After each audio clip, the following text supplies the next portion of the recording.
All right, welcome to the Naughty Bits. This is a podcast brought to you by Sad Team 6. Woo woo! My name is Chris Snyder. I'm the president and founder of Sad Team 6. My co-host with me is Trevor Scott. Yes, I am the event director of Sad Team 6, and it's a pleasure to be here with you all.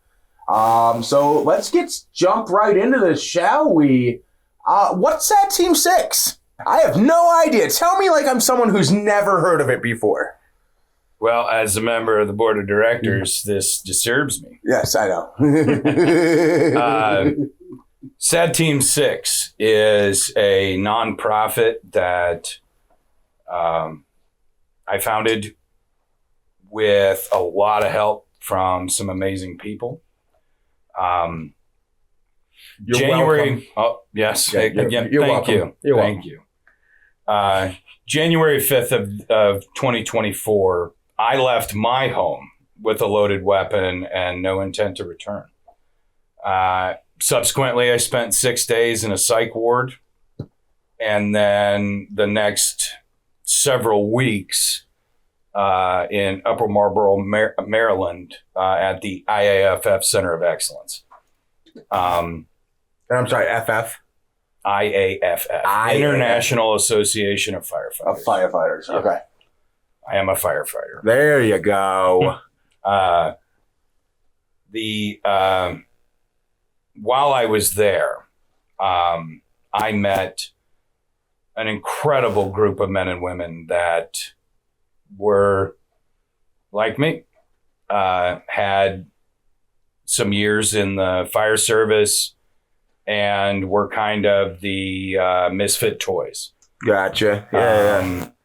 The shattered, the little chunks of glass, you know? Yeah. We bonded over our personal traumas.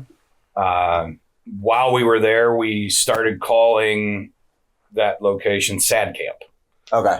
And they didn't think it was that funny, but we thought it was funny. So we just ran with it. And then a few of us started calling ourselves Sad Team 6, the elites of Sad Camp. And it was an homage to the legendary SEAL Team 6, obviously. But one of the guys, his name was Paul, had some poker chips made, and that was kind of really that's the poker chip there.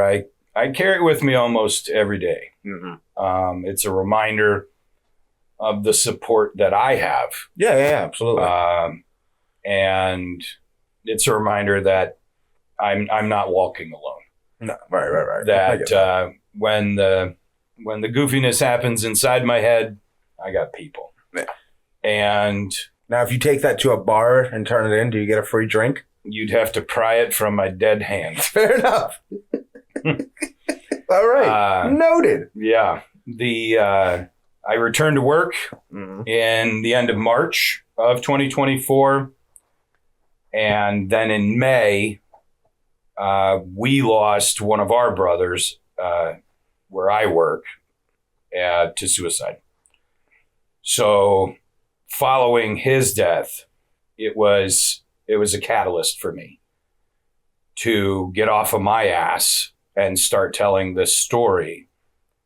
And that is where the mission statement was formed. Yeah. To reduce stigmas and increase awareness. Absolutely. Now, when you say reduce stigmas, do you just mean like mental health in general, or specifically in like public safety or firefighters? Well, I think definitely public in general, but from my avenue, we as firefighters, as public safety professionals, law enforcement included, are notoriously difficult to talk to about these things. Yeah.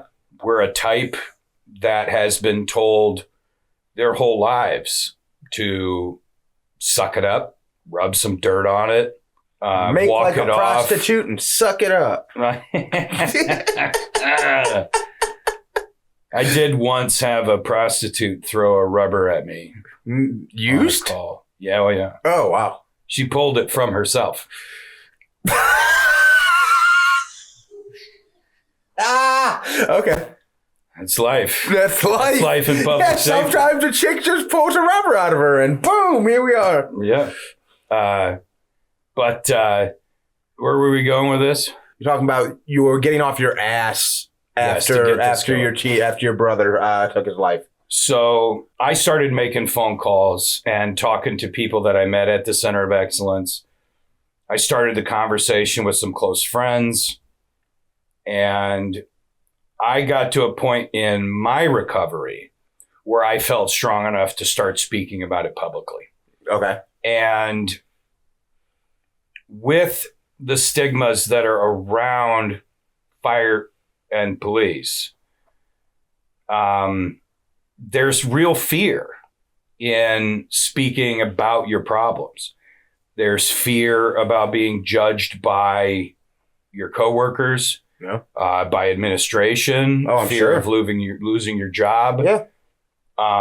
And in public safety, everyone says you're not supposed to, retaliate or anything like that. But right. If you got to think, I mean, I'm speaking from the outside, I've never done public safety or anything, but like, if you're in this job where you're supposed to be calm and cool in any situation and you're openly talking about your struggles, I don't want to say inherently undermines your position, but they aren't, I can't imagine them being receptive to it's kind of like the don't ask, don't tell thing, back in the military in the day, just along those lines. Yeah. I mean, is that the vibe in those kinds of careers? Like if you have an issue, hey, we get it, but don't not so broadcast much. It's more so that it's a fear of being seen as weak or incapable. Gotcha. It's a fear that's tangible. Yeah. You're measured by your ability to handle calls. And certain calls take bits from you. Right. And that is why the name Naughty Bits. It's the cheeky version of, we can be funny. We can talk about the dark stuff, the hard shit. Yeah.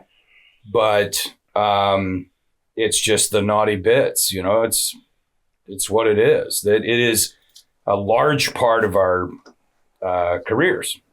Right. But once I started founding the board, things started moving quickly. I'd say. Yeah. And then it didn't take long before we had our first comedy show on the books. Yep, absolutely. We do. March 22nd, Canton Palace Theater. It's going to be huge.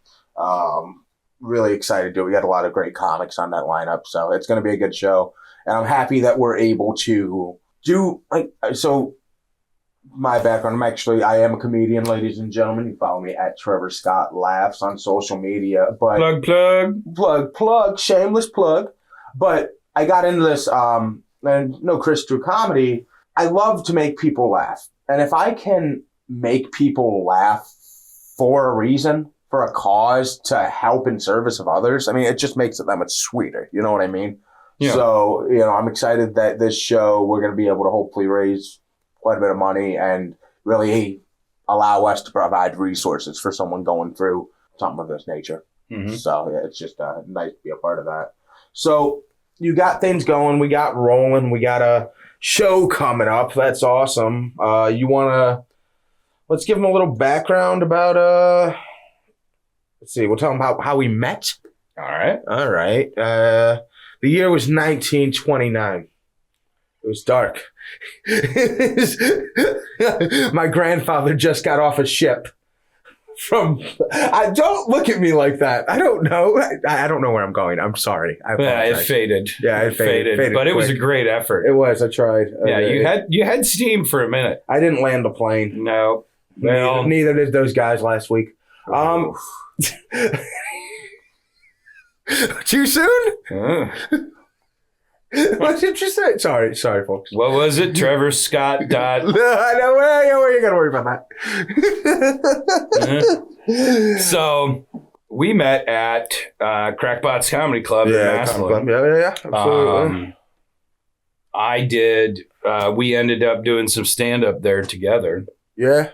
And then would we just kind of frequently ran into each other. Yeah, pretty much. It was just seeing you out about, taking the time to say hi and talk to each other. Yeah. And we think kind of knew, like, all right, each other's got some shit going on in their life, you know? Yeah. And it was just taking that second, hey, you good? You good? Stuff like that. There was something that was definitely pulling us to each other. Yeah, absolutely. And it wasn't that just how incredibly attracted I was to you.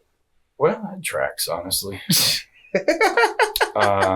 I don't know if it was, I think it was probably after I did my first bit about my time in Maryland. Yeah. That we connected on that level. Yeah. And then you shared your story with absolutely. more detail. Yeah. And I mean, I think it like that, and we'll get into my side of things, but I think like that was like, I remember seeing you around quite a bit, you know, running into you at the club here and there.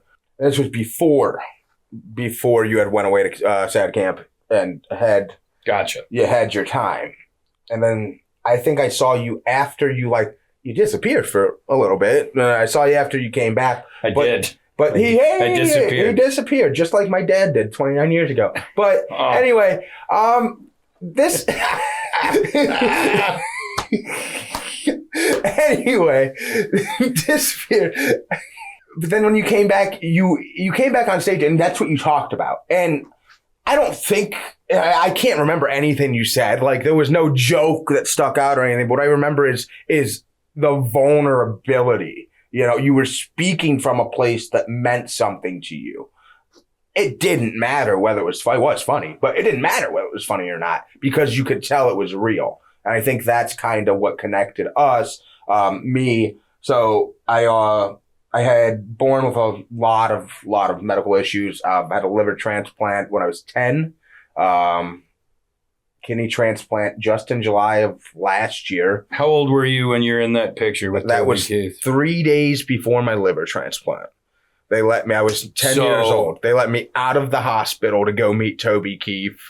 And one of the most interesting facts about Trevor, other than his raging case of gingivitis, is Trevor is literally a Make-A-Wish kid that made it. I am. And if you can see, if you don't know, that's Toby Keith over there. I don't know. We'll get the camera angle in eventually.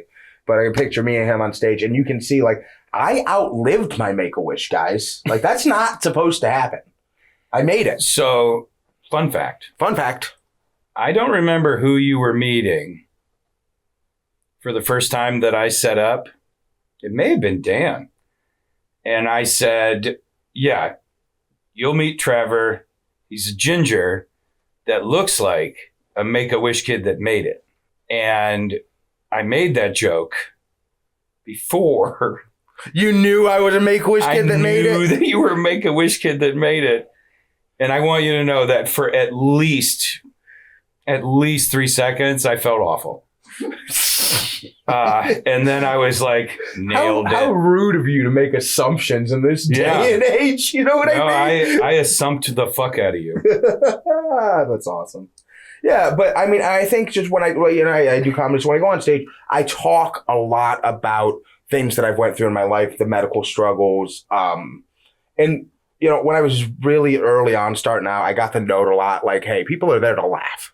You know, make it clever, make it funny. And I worked really hard. And now I think what unites us more than anything is we love to bring joy out of the dark parts, out of the naughty bits, if you will. Absolutely. You know what I mean? Yeah. If you can that's convey very well that, put. Yeah. If you can convey that, if you can get people to react to those things that normally are supposed to invoke feelings of sadness or depression or, oh my God, but you can get them to laugh at those kinds of things, I think it only helps to normalize the conversation that has to be had. Yeah. So for me, the humor came day 3 in the psych ward. Okay. So obviously I was in a pretty dark place. Yeah. I was in a room that was like a concrete cell, like a concrete bed with a little mattress on it. And I really think Chris just saying he went to prison. I mean, I don't think. honestly, I think it'd be a cooler story. It might be. But at least this one doesn't have sodomy. So we're there good. wasn't, you didn't get a toilet seat. Ah, fair. You had to shit right on the bowl. Like you were cold ass in the bowl. That's just a poor man's bidet. You just dunk your ass cheeks. It was rough. But the hardest was I had to go talk to my very first mental health professional. Mm-hmm. Never had talked to one in my life. Okay. And I'm in my 6X t-shirt and my 9X drawstring pants and my finest forest green grippy socks, and shuffled my way in to talk to that guy. And the first thing he asked me was, "Why did you do it?" And I immediately responded with, "It was getting real dark inside my head, so I thought I'd put in a skylight." I mean, and I get in that moment, like, no, that's not the appropriate response, maybe, but it's honest. He didn't think so either. No, but it's honest. It's funny. It's who you are as a person. Yeah. He didn't think it was funny at all. Well, fuck that guy. Yeah. But after my talk with him and I went back to my little concrete cubicle, yeah, I snickered, you know? Mm-hmm. And it was the first time I had giggled in those few days. Yeah. And it gave me this spark of life when I laughed, because I was still somewhere in those first couple days. Yeah. I was still somewhere between, okay, well, new plan. All right. You know, Yeah. I wasn't quite ready to give up on the plan to end my life yet. I was more in a place of, I'll show you. I'll show you. Yeah. You're going to stick me in here. I'll show you. I ain't going to be in here forever. Yeah. But It's America. I can get a gun so easy. it was hurtful to be in there. It was a daily struggle. I cried. I was mad. A tough time sleeping when, you know, 2 doors down is Screaming Sally, and Yeah. it was wild. I watched Rambo 3 4 times in 6 days because there was a much larger individual that held the remote, and he wanted to watch Rambo 3. I really still think you were in prison. You're really not dissuading that. So I've watched Rambo 3 several times in my life, right? Yeah. And apparently 4 more. Almost 50 years old. Like, I've seen it a few times. But the line that made sense just this time is John Rambo's talking to that Afghan soldier, that Afghan warrior. And that, that's an obscure character. I don't need to know that. But he said to Rambo, that's why God loves crazy people, because he made so many of them. And I was sitting in a psych ward when that line dropped, and I started laughing. And when I looked around the room and saw 4 other mental patients and a staff of nurses looking at me with this face, I was like, oh, fuck. I'm the only one laughing in the loony bin. This is going to add a day. I see why we padded the walls of this room now. Yeah. It's crazy. Oh, God. No, but I think there's something to that. Because, all right, so let me ask you this. Once you had that first snicker or that first laugh or something, I'm not going to say were you healed, but was that a step for you? Was that a start to feel that emotion again? It was a spark. Yeah. Because it was a spark. Yeah. It was a catalyst that started. But what started the healing was it was the next day. I went into the psych ward on a Friday evening, Friday night. And Saturday during the day, I received 71 phone calls from coworkers, friends, and family. Yeah. And it really pissed off the nurse that was at the desk. Oh. Because she had to keep taking messages for me. Yeah, you can't talk to anyone. Well, no, I could, but I could okay. only talk to one person at a time. Gotcha. And these weren't 1 minute phone calls. You know, this wasn't like, hey, I'll get the mail. Yeah. Yeah. You know, this was, what the fuck are you doing? Yeah. This was, the reactions were, I mean, I've never sat down and categorized them, but I know that I saw a lot of love. Yeah. A lot of anger. You know, I would answer one phone call and it would be, I love you. We love you. What can we do? Yeah. And I got several that were, what in the fuck are you doing? Yeah. Why didn't you call me? Yeah. Why didn't you tell anybody? And I was embarrassed.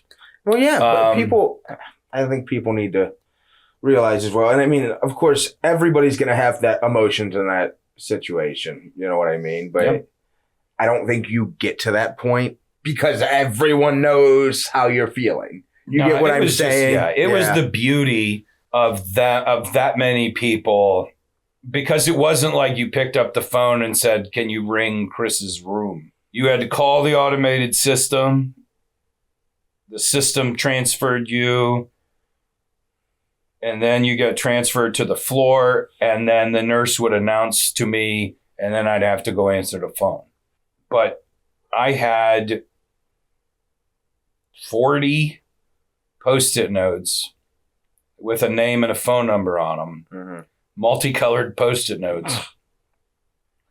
And that's what I decorated my room with. That was when I laid in the bed and was feeling my worst. I could look at that wall. Yeah. Of just names and phone numbers. And it was a reminder that I needed to keep moving forward. And I did. Yeah, absolutely. But you get 70 people to call you in one night. I get 4 texts on my birthday. Like, that's it. So you're good. I'd hate to think what would happen if I was in that situation. The only person I'm going to get a call from is the guy looking to sell me an extended warranty on my car. That's it. He's the one going to be calling. While you're in this, while I'm in there, he's like, yeah, you can buy an extended warranty. I'm like, no. That guy didn't call.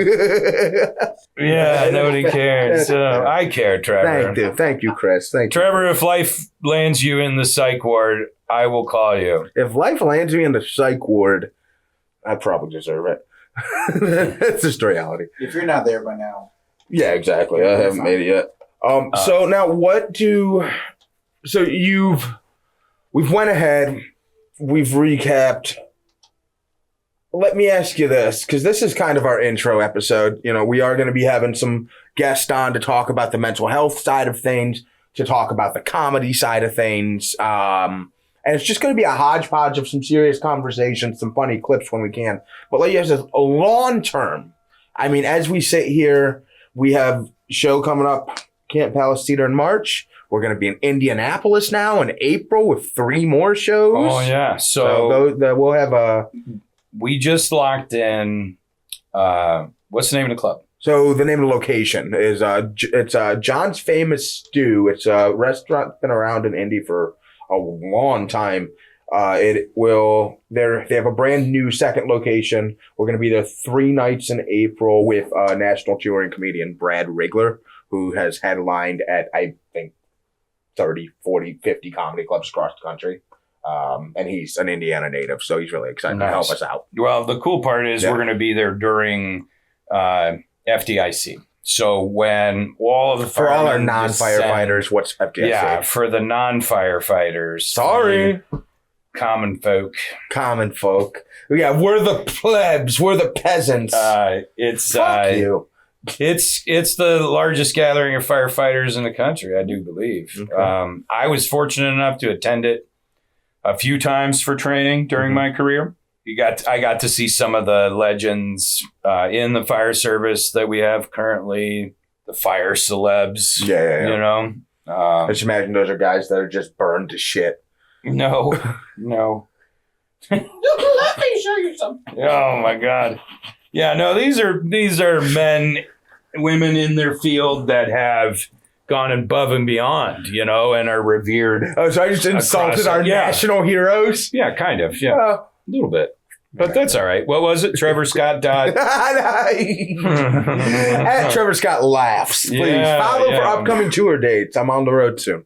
But FDIC is if you're not a firefighter, it doesn't mean much to you. Yeah, but it's incredible training. Okay. It is just, it's hands-on, it's classroom. The best of the best in the country at doing what they do come to Indy and train you. Gotcha. So you get premier training from all walks of departments across this country. Right. I had some great training from guys from Miami-Dade, some guys from Jersey. We did some vent, enter, and search stuff. But the classroom stuff's amazing. Yeah. The opening ceremony is a tearjerker. The bagpipes play. Those always get me. When Amazing Grace rolls, it gets you. And I think of a tearjerker, I just think of some guy crying while, you know. When I think of a tearjerker, I think of you masturbating with your tears. It's true. It happens. That's the only way I can get off. Well, they got dolls and toys now. Yeah, I do. That's money. I don't invest in things. Oh. God gave me 10 fingers and 2 hands. I'm cool, man. The price of bacon's up too. That probably limits your options. It does. It does very much so. So yeah, we're going to be in Indy, which is awesome. FDIC sounds really cool. I'm excited to check it out just from the outsider's perspective, you know, and I mean, to educate me more about the culture, if there, you know, is, I mean, whatever culture that I need to understand, working in this space with you. Other than that, man. No, you're going to get immersed in it there. That'll be your firefighter baptism. It'll be trial by fire. Dan cutting a rim shot. That's not the same thing as a back shot. Don't get that split up, you weirdo. Anyway, do you think... That's all I heard. I've had several. What do you mean? I mean, good for you. No, I change out the wheels on my car. Rim jobs, right?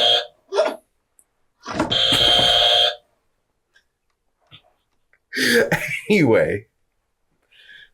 Rim jobs. No, I'm kidding. All right, my last little bit here before we wrap up for the day, and we'll be back next week, hopefully with a special guest. My question to you is, in a shortened version, a long term, what's the goal, man? Or why are we doing this? What is SAD Team 6 doing all this effort for? Where are funds going long term? Who do we want to help? What's going on? What's the plan? So obviously in the beginning, the funds are going to go to spreading the message. Absolutely. The awareness campaign. Yeah. The Reduce Stigma campaign, to use comedy, to use the power of humor to create that conversation. Absolutely. To get in front of firefighters and our police officers. Absolutely our police officers. Yeah, our first responders across the board, EMS, dispatchers, anyone who has that, you know, is in that realm where they deal with the naughty bits all day, every day. That's who we want to make laugh. Correct. Yeah. But making them laugh is the pathway to healing. It's the pathway to making it okay to get help. Mm-hmm. It's the acceptance of needing help. Mm-hmm. We're problem solvers by trade. We find a way on the job. You know, you always will. You and your crew will find a way. And if we apply that logic to our own mental health, it's easy. We joke about the dark stuff, the gallows humor, in stations all over the country. Mm-hmm. It's how you cope. It's an incredible coping mechanism. Yeah. But in this instance, it's opening the conversation. it's taking the fear and intimidation about talking about it. Come to the show, laugh your ass off, and it opens something up. But while I was in Maryland, and we sat around a campfire every night, and we laughed, and we told stories, and we cried, and we healed. Yeah. That's where the magic is in the soup, is the giggles. Yeah. It just starts there. And then from there, it's to start funding the facilities that are taking care of these people. And it's to assist them in getting to travel, because so many of these places, the ones that there's great facilities out there. But for a lot of people, it'd be incredibly difficult to even travel to those facilities. Right. We need to focus on what's happening to the spouses, to the partners of the people that are left behind. Yeah. That's something that's not being addressed now. I was away for several weeks, and there was nothing for my wife. There was nothing for my kids. You know, I was away being immersed in a residential care around people that knew my language and knew my pain, and my wife had none of that. And it's still a heavy thing I carry. So are you thinking more so in the education realm for like partners and kids, or just no? If someone, I want to actively take care of our people that are actively getting help. Gotcha. So if somebody goes away to a camp, a facility, Sure. I'm going to call it camp forever. Yeah. But if a firefighter goes, a law enforcement goes, what's happening to their family? Are they getting care while they have someone who's getting treatment for addiction or for suicide? Yeah. Because they're going through, that's their trauma now. Absolutely. That's the trauma that I laid on my family. Yeah. And that's something that's a cross I bear every day. And the guilt, the shame, those are things that fight constantly. I'm doing well, but yeah, I know mean, you're doing well. There's days where I wouldn't say it wins, but there's days where it puts up a lot better fight. Yeah. Some days we're in the 10th, 11th round. And I got to reach out. And that's why I carry this. I squeeze it in my pocket when I'm having my moments, like I'm squeezing, like somehow I'm putting my power ring in the air and all the guys from SAD camp can hear me. Yeah, you squeeze that, the bat light turns on. Tally-ho! Yeah. Yeah, my boys come running. But there's not enough being done is the mission. Yeah. And create the conversations, raise the awareness, connect people with help that they need, fund the help that they need, and then expand that to the families that need, including we got permission from firefighter Jared Neal's family to establish the Neal Scholarship, which will be a scholarship once we get going, but it will be a scholarship for the children or the spouses, partners of people that were left behind by suicide. And retraining amazing. and education for we've seen a lot of spouses that are still that are stay-at-home spouses in firefighting and law enforcement. And oftentimes those are partners that need new education, re-education, get back in the workforce. Yeah. And we want to be able to offer that. We want to offer education, trade school or otherwise. We're not going to shit on somebody that doesn't want to go to college. Yeah. I'm a blue collar guy all through and through. I'm a union guy. But at the same time, the firefighters in this country, there's over 1 million firefighters, but 65% of them are volunteers. 65% of these guys are working jobs and volunteering to protect their communities. There isn't a center for volunteer firefighters of excellence. Yeah. And that's bullshit. It's bullshit that there isn't a center for law enforcement officers who are just slightly less cooler than firefighters. But you know what I mean? Damn, you It's had like to throw one dig in there. I thought we were going to keep It's this. like the Derek Zoolander School for Children Who Don't Read So Good. Yeah. That's where the cops would go. But We love them anyway. We do. Hey, guys, I'm just saying, I drive fast. I don't want a speeding ticket. I love you guys. Thank you. I just don't want a speeding ticket, dude. Fuck that. That shit's expensive, but- okay? There's so many avenues here that we want to take. Yeah. No, and I get that for sure. And it's something that I think, and that's why when we had this conversation when, you called me up, it was like, if we're going to do this, let's do it right. And I think we are very, very clearly on the right track, man. I think so too. So I think that's gonna do it for this episode of the Naughty Bits. If you guys did enjoy this, please like, follow, share, subscribe, comment, drive traffic. Check out our website at www.sadteam6.com to learn more about us, our mission, what we have coming up. And I think we'll see you next week. Yeah. Yeah. Yeah. Cool. Thank All right. you. Yeah. Thank you, guys. And for the purposes of why we're really doing this, you're never alone. There's always someone to talk to. Check the website. There's some resources that are up there now.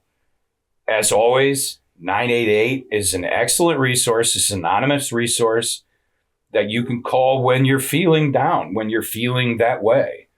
Reach out to us through the emails, through the socials, message us, and we'll get you in the right direction. We're here for each other.